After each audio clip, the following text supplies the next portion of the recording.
Vad har du där, Matilda? Daddy. Är det din fisk?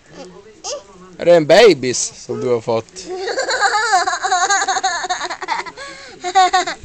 Ska du lyfta upp den och visa till kameran?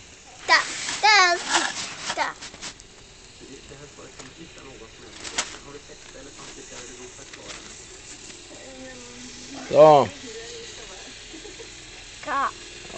Lägg tillbaka den nu så den kan andas. Och kolla, vem kommer här då?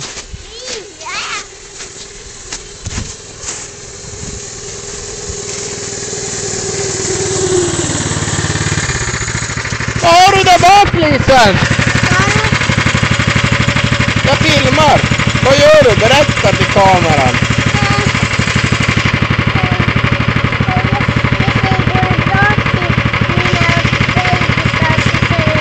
Ja, du håller på att köra dem så de somnar.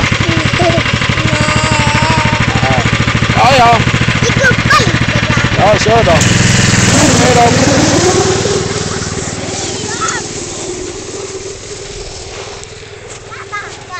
Ja.